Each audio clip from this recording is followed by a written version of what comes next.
You're watching Camnet TV, not just another channel with Camnet Tv. Welcome to our main news, the headlines. Zambia Police Service engaged UPND youths on political violence. ECZ advised to procure election materials in time amidst COVID-19 restrictions. Teacher unions defer collective agreement, urges teachers to remain calm. In our international news, hundreds of thousands left homeless by Beirut explosion.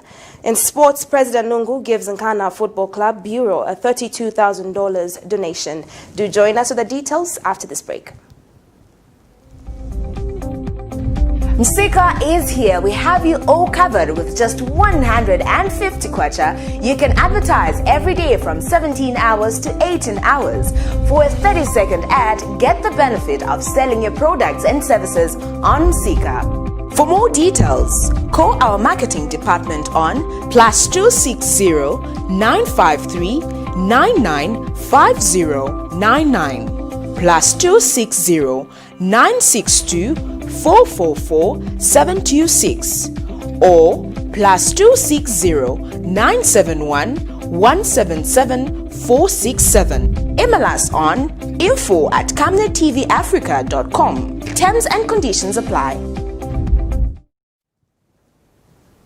Welcome back. Thank you so much for staying with us. We do continue with our main news. My name is Camnet Tv.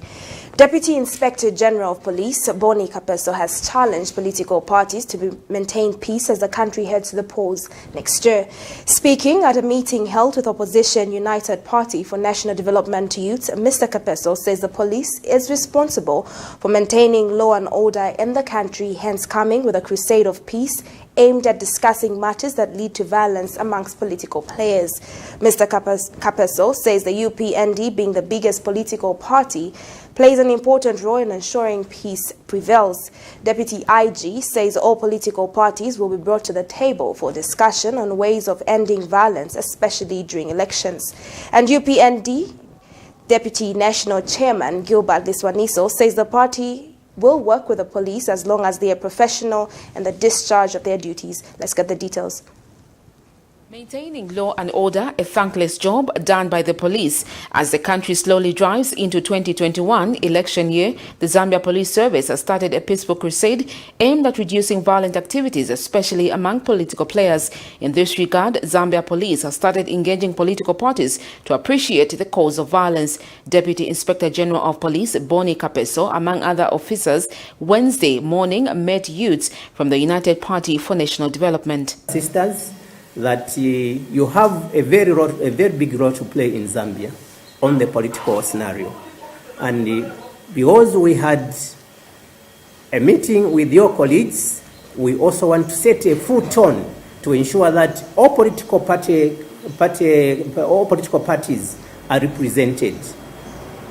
What we've started, we intend to move on to the national youth representation through all political parties will send their youths representatives so that we can also begin to talk to them. We are the people that are used, especially the youth. We are the people that are used to go and cause confusion. But what we are now asking ourselves, as Zambia Police, how long are we going to allow this kind of fighting to continue in a country where Zambia Police Service is already mandated to ensure that law and order prevails? How long are we going to ensure that we just let people do whatever they want, and yet we are given the mandate to ensure that every person is protected and every person's property is protected?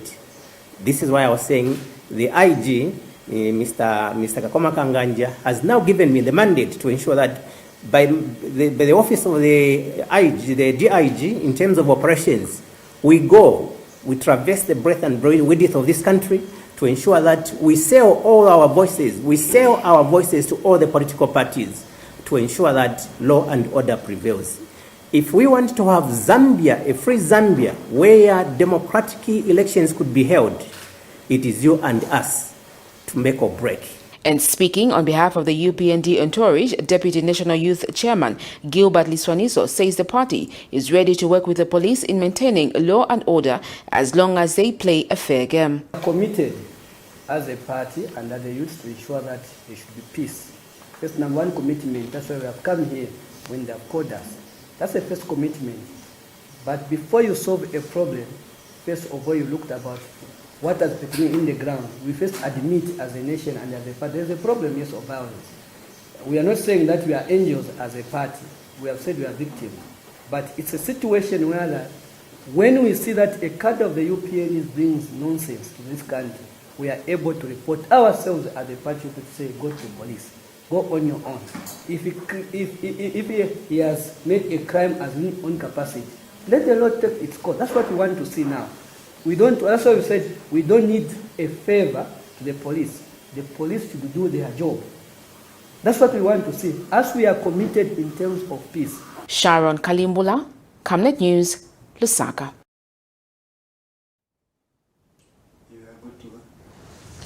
The Republican Progressive Party, RPP, has called for justice for over 56 youth who have been under police custody for suspected gassing and the gassing scenarios that characterized the country between the end of 2019 to early 2020. RPP President James Dukuku says the youths who are being kept at Chilenje Police Station should be given justice by taking them to court or them being acquitted. According to reports the opposition leader has received, the youths being held in police custody were allegedly picked up from Choma and Mazabuka. Efforts to get a comment from the Mazabuka lawmaker Gary Nkombo proved futile as his phone went unanswered by broadcast time. Let's get the details.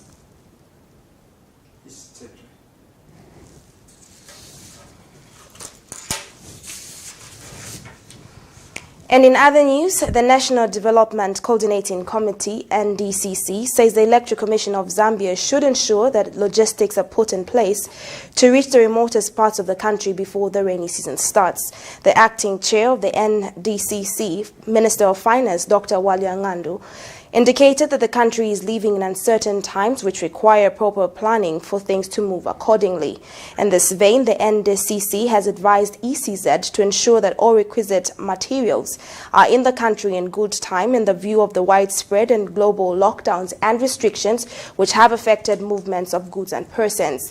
The Electoral Commission of Zambia, ECZ, has committed to conduct voter registration up to November, which will be in the rainy season, and that will incorporate COVID-19 management content in the electoral process, hence the need for them to prepare adequately to avoid inconveniences. This is in a statement issued to Camnet TV by the Ministry of National Development Planning spokesperson Chibaula Silwamba as a summary of the NDCC resolutions at the conclusion of the recently held virtual meeting. Let's get the details. The committee also considered matters to do with preparations for the elections. In particular, the voter registration exercise that will be taking place this year through November. And in this regard, the committee urged the Electoral Commission of Zambia to ensure that all the logistical materials are in the country before then, considering the challenges of the international community and indeed movement of goods as well as people has been hampered due to the COVID, and in this regard, the committee urged the Electoral Commission of Zambia to ensure that all the materials should be in the country and indeed distributed to all parts of the country in readiness of the exercise, and also acknowledging the fact that the registration exercise might spill into the rain season around November. Therefore, all the places should have the materials and all logistical support that will be needed to successfully carry out this undertaking. The committee also called on the Ministries of Finance and Ministries of National Development Planning to ensure that they undertake and put in place measures to rescope the implementation plan of the 7th National Development Plan in line with the submission that was made by the Ministry of National Development Planning to the committee concerning the rescoping exercise. And in other news, Zambia COVID cases are slowly slowing down despite the health measures being put by government.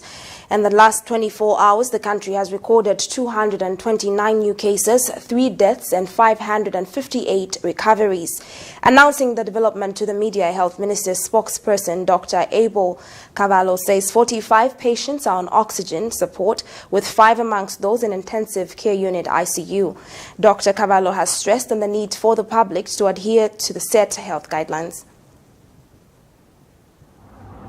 Today, Zambia has recorded 229 new cases of COVID-19 out of the 1,112 tests that were done. This brings our cumulative total number of COVID cases to 7,022. Of these 229 cases, 84 are individuals screened through our hospital screening.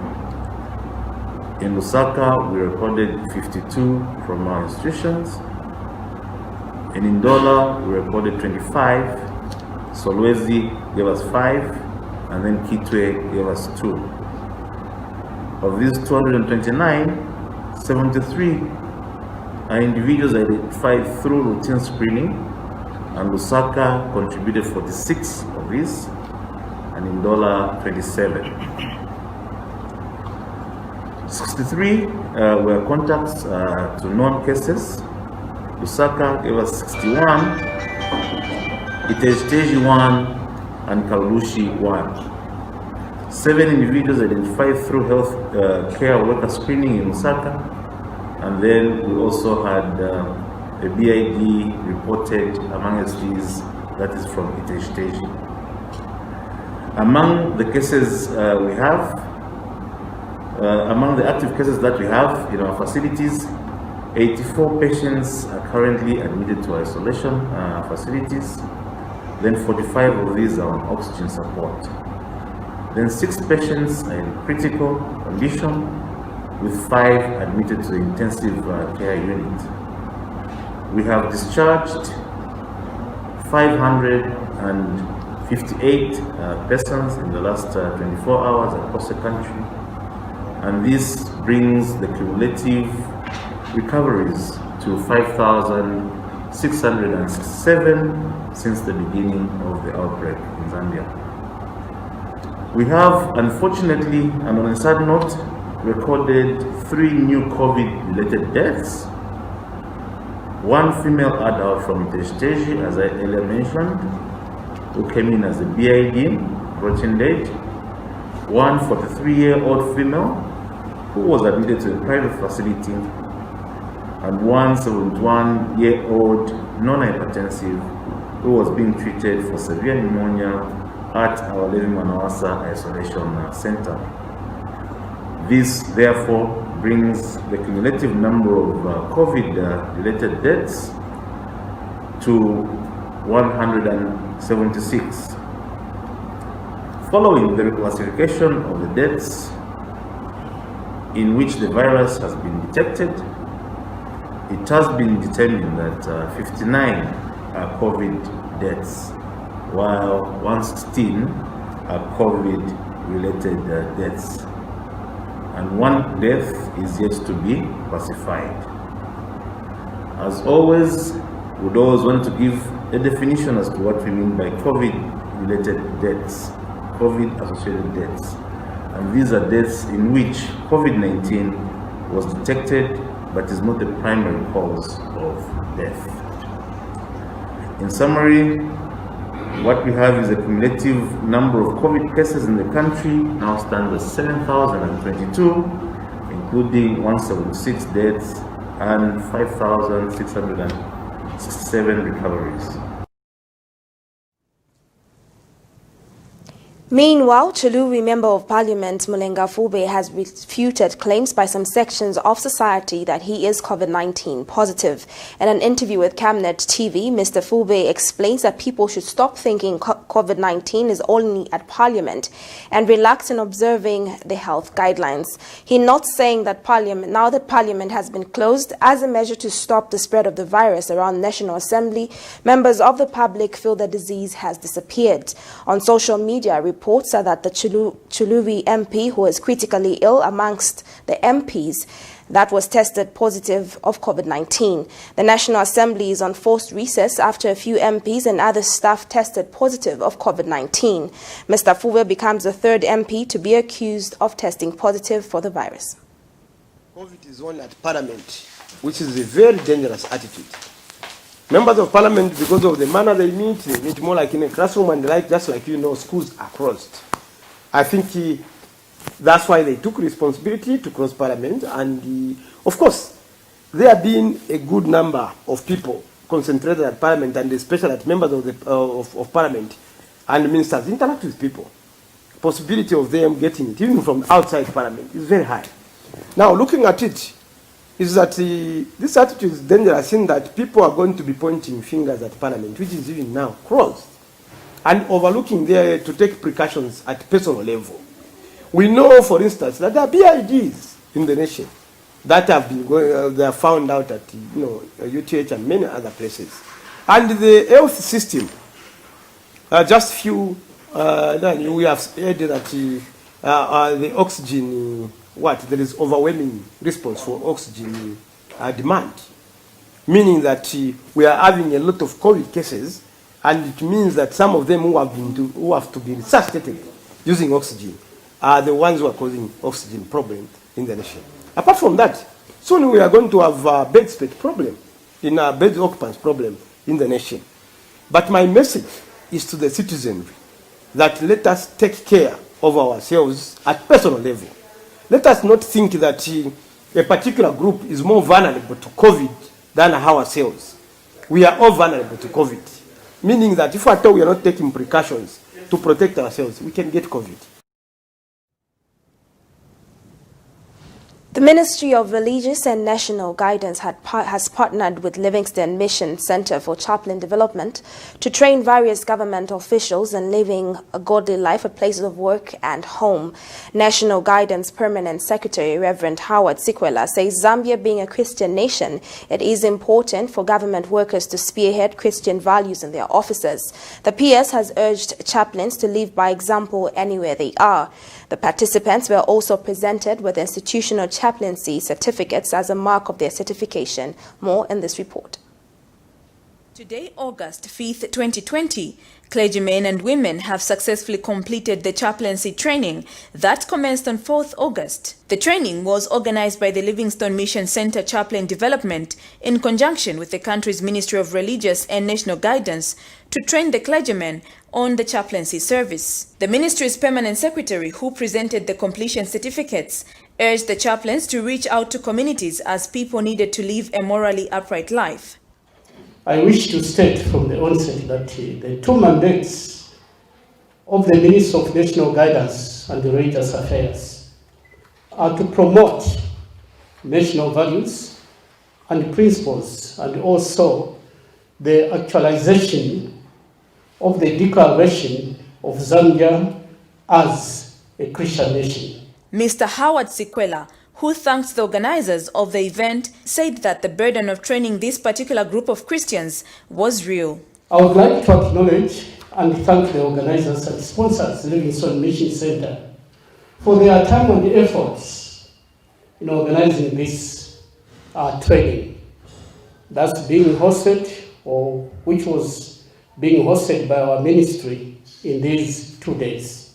Because some people actually may not have time to go to these church buildings, but can easily be reached by chaplains. Sending a departure message, the PS wished the chaplains good luck as they resumed their duties in their respective institutions.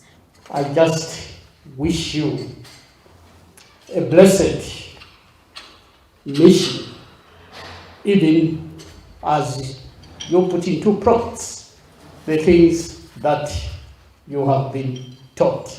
Reporting for Camnet Television in Lusaka, Zambia, Namwinga Mwinga. You're still watching Camnet TV, not just another channel. Main news with Banda Tandiwe. We do take our second set of commercials and return with more news stories. Do stay with us.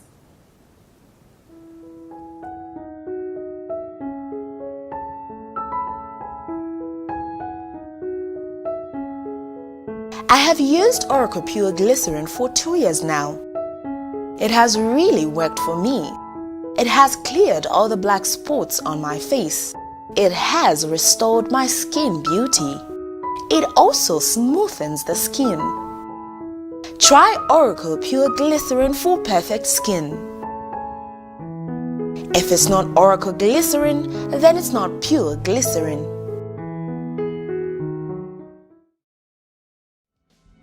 Stay home, stay safe. Times have changed.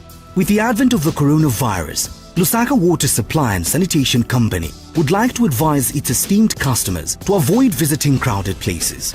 You don't have to move to pay your water bill. You can do it in the convenience of your home. You can pay your water bills through Zanaco Zapit, Stanbic Bank, Standard Chartered Bank, and FNB.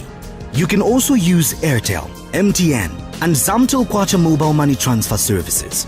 For any inquiries to report a fault, please contact our customer service on +260 211 251 571, +260 975 618 618, and toll-free line 5957, Zamtel only. You can also simply email customerservice@lwsc.com. This public announcement is brought to you by the Lusaka Water Supply and Sanitation Company. Water is life. Sanitation is health.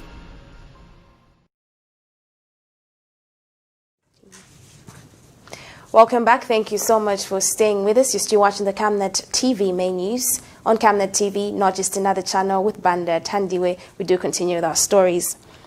Women Aiding Women, an organization that promotes gender equality, has praised the First Lady Esther Lungu for promoting menstrual hygiene management in schools through distribution of sanitary ware. Organization Acting National Coordinator Nsama Msonda says inadequate knowledge on the physiological basis of menstruation, inadequate water and sanitation facilities in schools prevents a lot of adolescent girls from attending school during the time of the month, especially in rural areas. Ms. Musonda adds that for many families, menstrual education still remains a taboo and a preserve for aunties to talk about. She has since requested the First Lady through Esther Lungu Foundation to partner with the Ministry of General Education, consider giving priority to rural girls, especially those living on islands where livelihoods are often affected by natural disasters, making it difficult to afford necessities such as sanitary materials. Let's get the details in this report. As Women Aiding Women, we would like to thank the First Lady, Madam Esther Lungu, for promoting menstrual hygiene management in schools through distribution of sanitary pads. This gesture has come at a right time when a number of girls are dropping out of schools due to inadequate water, sanitation and hygiene facilities. My humble request to the First Lady, through the Esther Lungu Foundation, together with the Ministry of General Education and cooperating partners, is to consider giving priority to rural girls, especially those living on islands, where livelihoods are often affected by natural disasters, making it very difficult for them to afford necessities such as sanitary materials. Islands face a great risk of marginalization from the national economy due to their remoteness and hard-to-reach locations, which to some extent promotes early marriages. We would also like to appeal to the Ministry of Education that all schools begin implementing the national guidelines on menstrual hygiene management so that we can create a secure and safe environment for our girls. To our First Lady, we say thank you very much for the good gesture, and we hope donors and other institutions can also come on board and help to distribute sanitary pads in schools so that our girls can enjoy this natural process and also stay in school and attain a future. In other news, the Jesuit Center for Theological Reflection, JCTR, has noted with concern that the school expenditures obtained from pupils at primary level is an indirect way of collecting school fees from the poor families. JCTR Faith and Justice Coordinator Innocent Ndashe says the introduction of free education by the Movement for Multi-Party Democracy at primary level has seen a reduction in both donor and government funding, which has left poor families devastated. Mr. Ndashe says this has led to high levels of school dropouts and low enrollment levels. Mr. Ndashe has since called on government to review the existing systems, such as school collecting various items, to improve, adding that it is entirely government's responsibility to provide quality education. In 2002, the late President Levi Patrick Mwanawasa introduced free education for the primary education for all public schools in the country and reduced fees for all secondary grades.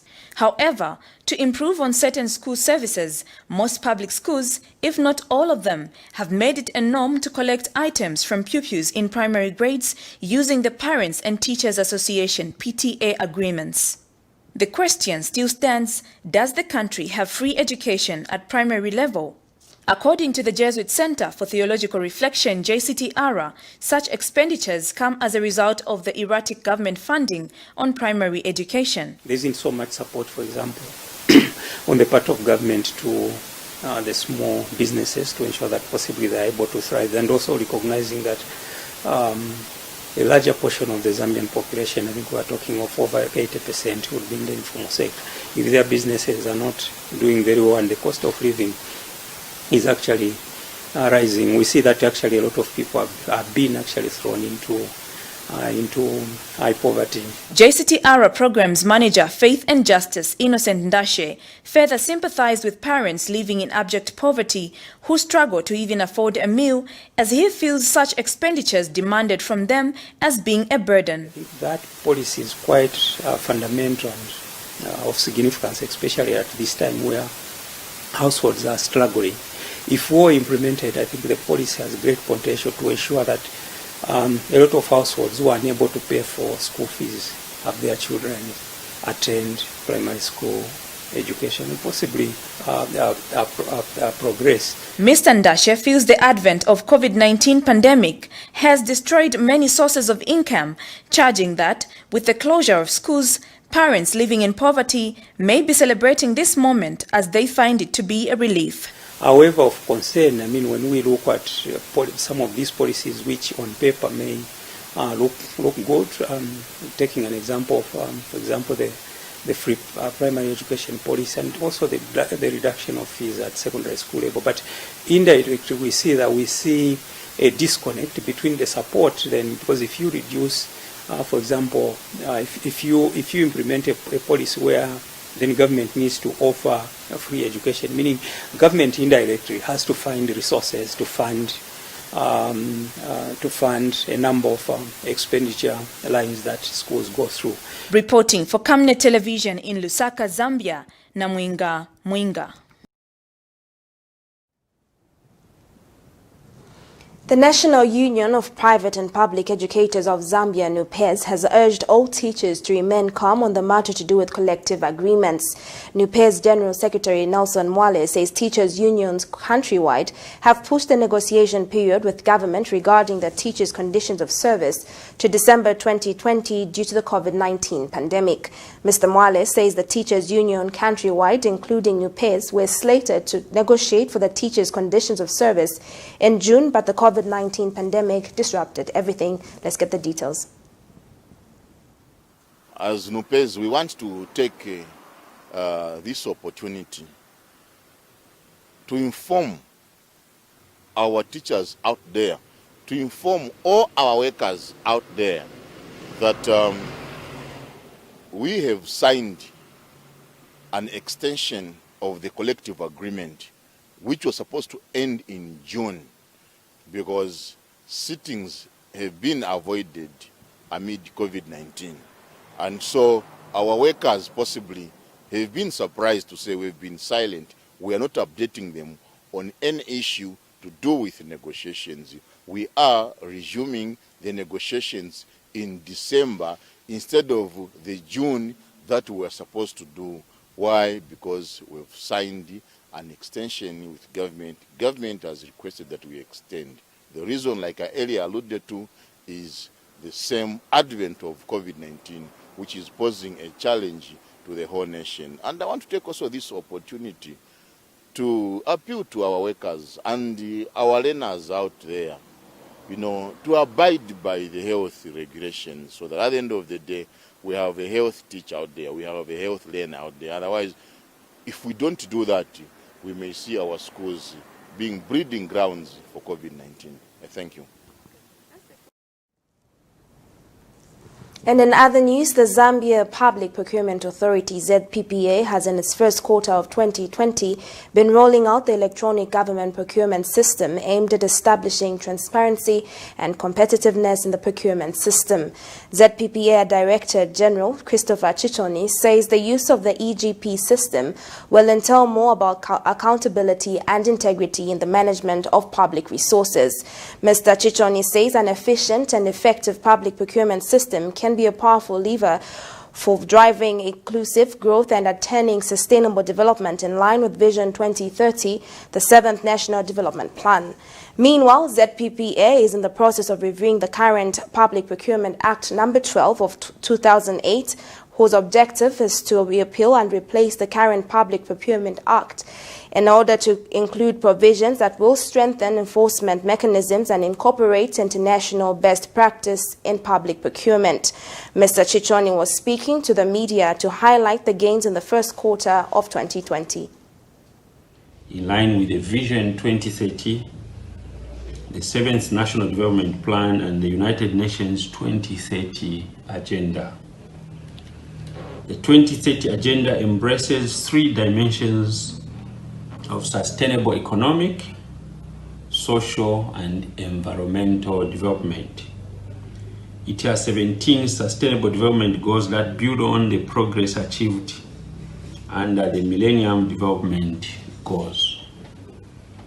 The importance of public procurement is highlighted by Target 12.7, which focuses on the promotion of responsible consumption and production.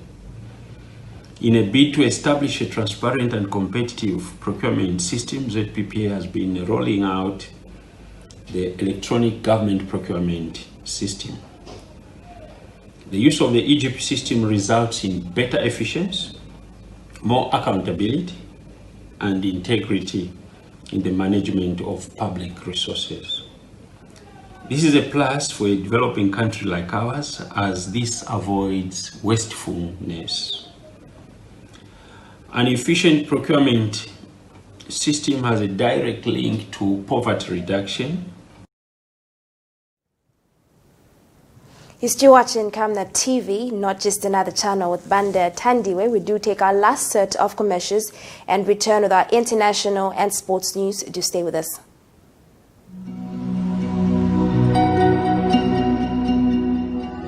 To create a positive difference in people's lives, one must first understand the way people live. At Savenda, we're here for our community, our partners, and our future, as a nation and as a continent. Back in 1997, we decided we were going to create this family journey into a bigger opportunity, and created a business called Savenda, which meant save nations to develop Africa. It's always important to give back to the people. The government cannot do everything, but as business entities, we'll be able to reach a lot of people.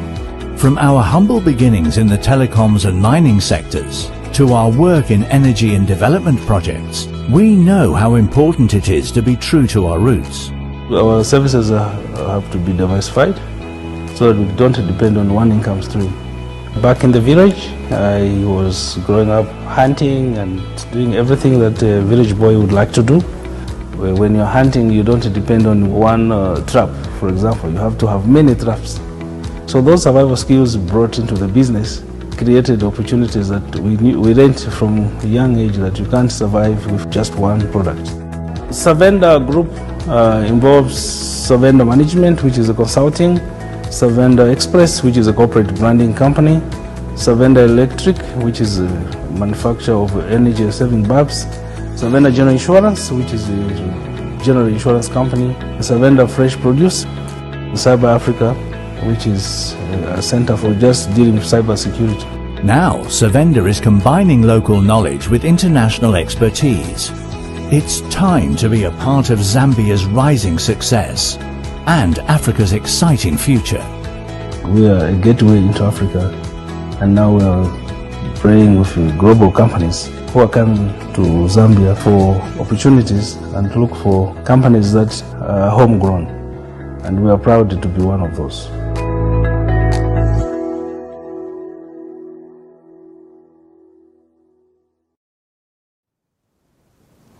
Welcome back. Thank you so much for staying with us. In our international news, Lebanese President Aoun has called for an emergency cabinet meeting on Wednesday and said a 2-week state of emergency should be declared following a massive explosion in Beirut that killed at least 100 people and injured 4,000 others. The explosion on Tuesday sent shockwaves across the city, causing widespread damage as far as the outskirts of the capital. Meanwhile, flash floods have hit several provinces in Yemen, killing at least 20 people, including children. The regions of Marib and Haja, east and west of the capital of Sana'a, are some of the worst affected. We monitored Al Jazeera for the details. The people of this disaster-stricken city are starting to assess and comprehend the extent of the damage of a blast that was far more destructive than any explosion Lebanon has ever seen. Just before sunset on Tuesday, highly explosive material stored at a warehouse at Beirut port caused the blast, sending shockwaves across a city now in ruins. Almost every building has been damaged. Many are dead. Thousands are injured and hundreds are missing. Rescue workers work through the night and into the morning as people and bodies were feared trapped underneath the rubble. My husband is an employee at the electricity company. He survived, but his colleagues didn't. They're only now removing their bodies from under the rubble. This is a country already reeling from a dire economic crisis, where 50% of the population live below the poverty line. Its people are not in a position to cope with this disaster. Material losses are sad, but it's nothing compared to those who lost their lives. This is my taxi, it's my livelihood, and I'm still paying for it. Everyone has a story of survival or tragedy. The damage spread several kilometers. Many are blaming those in power for the catastrophe. This was Lebanon's Hiroshima. We trusted them with our money, our souls, our lives, and they betrayed us. Why are they still in power? They should all resign. We only have God now. Their day will come. Authorities are appealing for help from the international community. The state is close to bankruptcy. Torrential rains fill up this dam in the Yemeni region of Marib, forcing it to overflow. Since it was rebuilt in the 1980s, there are growing fears it could collapse. Nearby refugee camps have been damaged. The rains have also downed power lines and destroyed crops. There is a lot of damage. Many farms and farmers' properties were hit by the floods. Many displaced people were directly affected. The floods have killed or injured dozens. The UN estimates more than 10,000 people who were displaced have been uprooted once again. My family is under siege from the water. The floods are separating me from them and my house. They are in danger because the surface is being eroded around them. Around 200 kilometers away in Haja province, the floods damaged more than 5,000 tents. Hassan is trying to salvage what he can. I was in Shafar district when I came back and saw my home destroyed. I looked for my children. They went to another tent. I've been collecting some belongings like food, flour, household appliances, but it's covered in water. Heavy rain started 2 weeks ago, battering several provinces. In the capital, Sana'a, floodwaters swept through parts of the city last week, damaging shops and markets. Residents watched on as cars drifted away. Medicine is in short supply and aid groups are overstretched. Nearly 6 years of fighting between the Houthis and Yemen's internationally recognized government has left the country in ruins.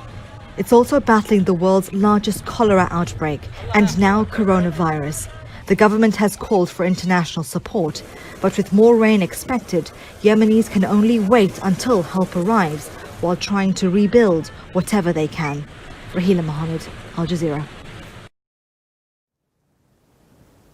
We now look at our sports news.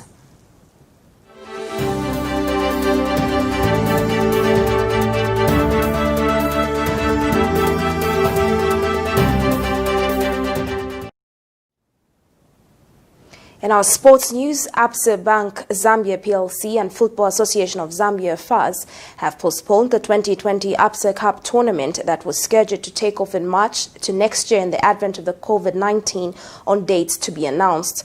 Commenting on the development, Absa Bank Zambia PLC Head of Marketing and Corporate Relations, Mato Shimabale, says after taking into account the prevalence of COVID-19 pandemic and an amicable decision with the Football Association of Zambia to cancel the 2020 tournament was arrived at. He says the decision that has been made in the best interest of all stakeholders, particularly the players and team officials.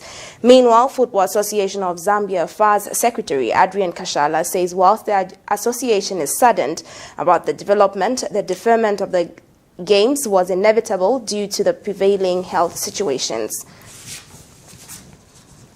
And in other sports news, patron of the Football Association of Zambia, President Edgar Lungu has responded to an appeal for assistance and has given Nkana Midland Bureau 32,000 United States dollars.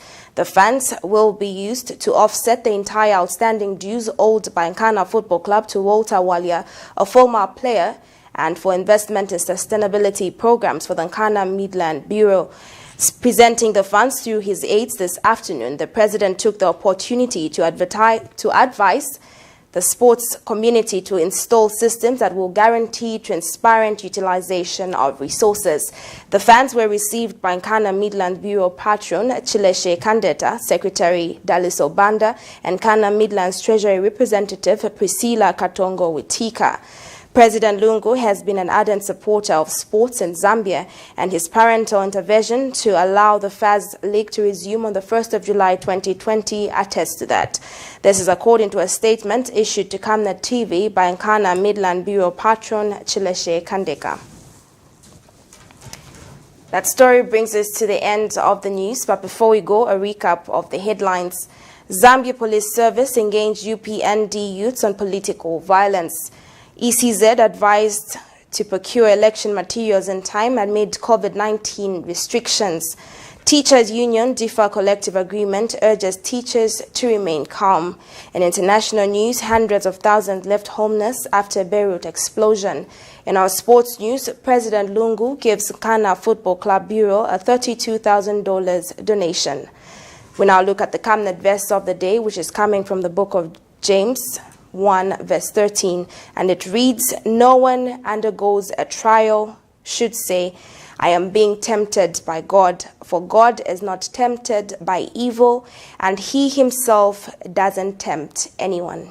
Thank you so much for joining me on the Camnet TV News. My name is Banda Tandiwe. Thank you so much for watching Camnet TV, not just another channel.